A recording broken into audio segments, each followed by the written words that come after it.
Guys, it's Derby Talk. Let's go.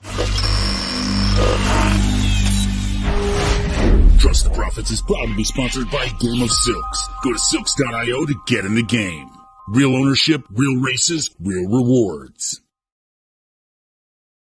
Trust the Profits. It's the formula here. And yeah, we're going to be talking about the Kentucky Derby. And why wouldn't we? We just had 4 prep races last weekend. 4 prep races. A lot of changes. You know, we saw fierceness go down. Not even finishing second, but finishing third. I mean, we can talk about that for a moment if we want to. Nysos winning, Bob Baffert off the trail. There's a lot that's going on, and we've got a race coming up this weekend at Tampa Bay Downs. Love Tampa Bay Downs, really do love it there. Yeah. I also want to honor Hades with this AI image of the week. This is an AI representation of Hades, a horse that I obviously did not give enough credit to previous to his win at the Holy Bull. Talk about that in a little moment, too. 87 days until the Kentucky Derby. I'll go through my Derby power rankings, my top 15. Got a lot of shouting and backing me, a lot of people having fun here. I hope you don't hear that. But if you do, no big deal. Off the trail, let's talk about some horses that were on our list, some horses we were watching that are off our trail for various reasons. One major reason in particular, the January 29th reason. Last week, 4 stakes races, Holy Bull, Southwest Stakes, Robert Lewis, Withers. And this week coming up, we'll touch on the Sam Davis. But I got a full field rundown coming up after this. So we'll be talking more about that at that point. Let's move on. Turn the page as we go through the Formula Power rankings. Yeah. So, a new horse on top. As we always talk about, BC Juvenile until further notice. Usually the BC Juvenile horse is our top horse. And of course, something happened this weekend. Fierceness was defeated by not one but 2 horses. And I did put one of those horses. Did I put him? Did I put him there? Yeah, I did put him there. Hades. I got Hades above Fierceness. But I'm putting Track Phantom at the top. Track Phantom looking really good at Fairgrounds. Really hasn't shown too many weaknesses just yet. But of course, he's only run against the same horses twice. Locked, also looking good. We're hoping to see Locked this weekend. We're hoping to see him at Tampa Bay Downs, but it sounds like he came up with a little bit of a fever, taking precautions. Always the right thing to do. Take precautions with the horses. We don't need to force ourselves into seeing a horse run when sick. Don't want to force any further injuries. Mystic Dan coming back to the list. I had Mystic Dan high on my list. If you remember in November, I was all about Mystic Dan. How silly of me. Taking him off the list after a couple 5th place finishes. And now he comes back in the Southwest Stakes, completely blows up the joint. Hades, I mentioned. Liberal Arts, doing well. Dornock. Fierceness, falling down the list. I drop him lower than others. Did not like the stretch run by Fierceness. Let's just put that out there. Hades looked better. Yeah. El Grande O, I got him on my list. Did not add Heavy Uncle. Probably should have. Probably should have given more credit to Heavy Uncle. On my list, did not make it up high. And he beat El Grande O, but I have a feeling if you run that race again, just between the 2 horses, I think El Grande O is going to be a little bit more impressive there. The Linda Rice horse. Catching Freedom. Honor Marie. The Wine Steward. Oh, do we have a drop for the Wine Steward? I don't think so. I think we deleted that. We do have Wine Me Up, though. Shout out to Wine Me Up, who probably isn't going to make our list again. Let's run it one time. Wind me up, turn me on, and watch me cry for you. Yeah, Wind Me Up. And Otello, Just Steel. Just hitting the board every time he comes out, it seems. Not hitting the board with a win every time, but hitting the board in some fashion. Let's move on to some horses we're taking off the list for various reasons. Yeah, Baffert, that's a big reason, right? So we've got a lot of Bob Baffert horses. I have a lot of Bob Baffert horses that I was tracking. I think I had 10 in total on my list of 50 plus that I had to just do a cut and paste, drop them lower on my list, drop them to that spot where I don't even have a number and say, okay, I was looking at these horses at one point. As of right now, and okay, let's get a couple things out there. There was a commenter that I responded to in one of our Baffert videos. Brought up a great point. I mean, my theory about this whole thing is, yeah, Baffert did something wrong. He was suspended for it. CDI punished him. Fine, that's great. And then CDI tacked on another year. Here's the thing: we can have two villains in this game.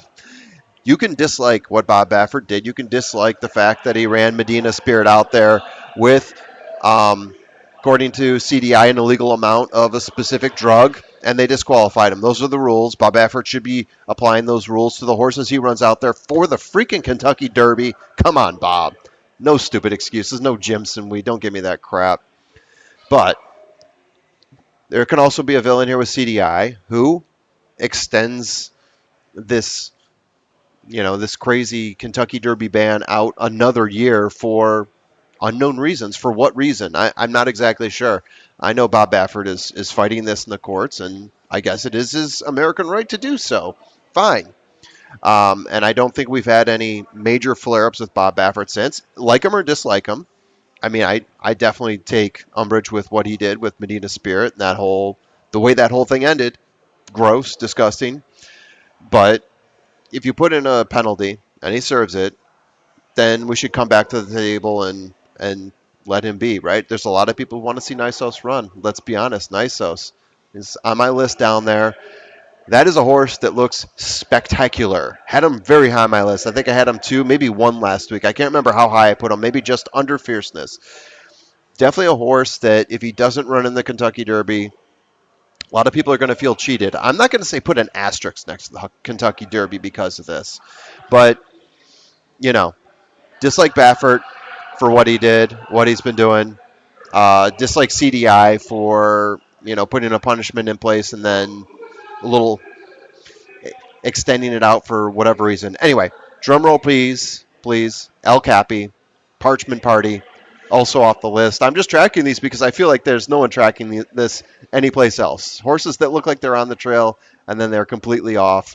You see them on Twitter every once in a while. I wanted to track them here on my program. Anyway, rant over. Enough about that Baffert stuff. Southwest Stakes. Let's start going through the races that we had this past weekend. Southwest Stakes. I was extremely high on Carbone. Carbone, I have to look very far on the list to see where he finished.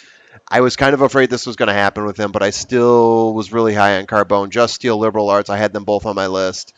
They finished second and third. Mystic Dan, after 2 races of finishing not so much in the money, I wrote him off.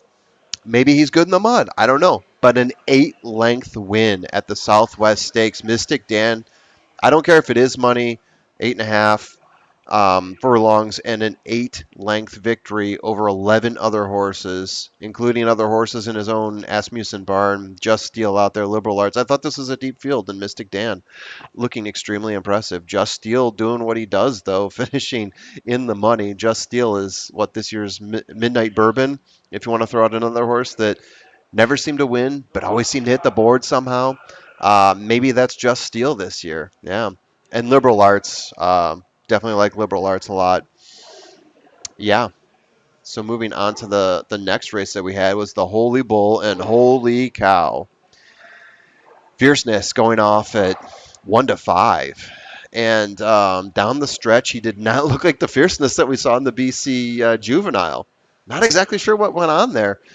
But Hades is the one that was plowing him down to victory there. Domestic Product also coming in, Tyler Gaffleone. But Hades, how about that? With a 2-length victory over Domestic Product, who himself was a length and a half over Fierceness. I mean, the 7th place finish for Fierceness, we're willing to put a line through that. Jockey issues, the whole 9 yards. The impressive 6-length victory at BC Juvenile. I mean, come on. That puts you on top of the list. A 3rd place finish, 3 lengths behind Hades, who I think this was his first stakes race. Had 2 wins before that. Granted, give him those 2 wins. But not at the same level. He was totally classing up here and accepted the honors. Yeah, I'm not sure what to do with Fierceness. I knocked him down on my list. I think I knocked him down far enough. I still have Otello on my list. Got bumped at the start. I'm willing to let that go. I have a feeling we're going to see more from Otello. There's a few horses on here that I thought were going to do much, much better. This did sort of flip on me a little bit. C-Streak, I thought I was going to see more from him. And Vagold finished 4th, but, how far back? But Hades, got to give you credit. 3 races, 3 wins. One of them is the Holy Bull. And how about Nysos? Holy crap. Okay, I'll get this out of the way. 7-horse race. They scratched probably the second and third best horses in this race in Stronghold and Coach Prime, leaving another Baffert horse there, Wind Me Up, who I'm not going to play the drop for you again. You heard it once. I think that's plenty. Who I thought was probably the weakest of all the Baffert horses that I showed you on my previous list. He was probably 9 or 10 out of 10 of the list I just showed you.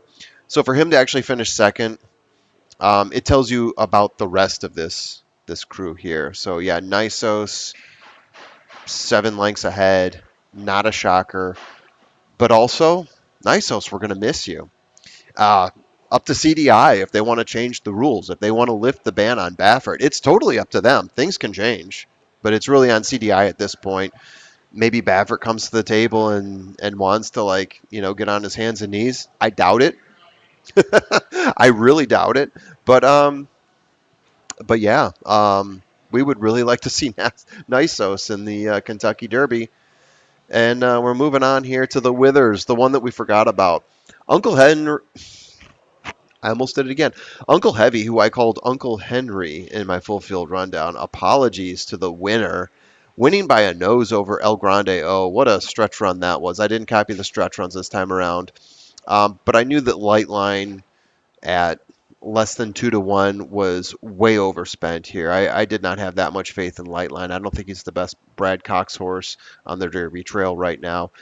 I thought El Grande had a shot. I thought Speedrunner was the class here, and I was dead wrong on that. He didn't show anything. He didn't show much of anything at all. I thought he was going to have a closer's mentality, but if anything, he moved a bit backwards in this race, going from 7th to 9th to 6th, and just sort of hanging out in the top of the end, if you don't mind me saying that. But yeah, Uncle Heavy and El Grande. Oh, what a finish at the Withers. I don't know how high they are on my list. I do like the fact that the Withers is a 9-furlong race. I think that prepares horses a little bit better for the Derby, but I'm not sure if we have the best class of horses here in this race, especially if you look at, I mean, I know it was muddy. That factors in as well. Um, but we're like a full 6, 7 seconds off of the track record there. So, yeah. Moving ahead, Sam F. Davies, past winners. Not super impressive. I'm looking at McCracken. I'm looking at Destin. Those are the most impressive of this list, in my humble opinion. Litigate. We haven't seen anything from Litigate. Although, in talking to Keith, also of Trust the Prophets, Keith was telling me, yes, he did. He did have a workout recently in December, right around Christmas time. Would be exciting to see Litigate back on some sort of trail. Give us more Litigate. That was the last winner of the Sam F. Davis. And then we have Classic Causeway, Candyman Rocket, Sole Volante, well defined. I mean, the list goes on. McCracken, Flame Away, Destin. Those are probably the biggest names on the list in the past 10 years that have won this. So not a major path to the Kentucky Derby, but you will get a sprinkling of horses that do make it up to that. Litigate may have been one of those last year, if not for the injury. And finally, here's our field. It is. I was hoping to see locked on this field, obviously, but the temperature. There are a couple other Todd Pletcher horses on here to talk about. Tireless, Agate Road. Both of those horses, previous turf horses, coming off turf, and I think they're both previous turf horses. I know Agate Road for sure is a previous turf horse. Copper Tax is an interesting play. 5 wins in a row for Copper Tax. West Saratoga, winner of the Iroquois. I think a lot of people are going to be interested to see what he can do here. Although, not so good afterwards at the Claiborne. So this field, in my opinion, is wide open. I look at this, I'm not even sure who's going to be the morning line favorite. We just know who's entered right now. There's 12 horses. Morning line favorite, to me, that's up in the air. I have a feeling it's going to be one of the Pletcher horses. I'm just not sure they earned it yet. Anyway, that's what I got. I'm going to talk more about the Sam F. Davis in another recording. Anyway, hope you guys had a good time.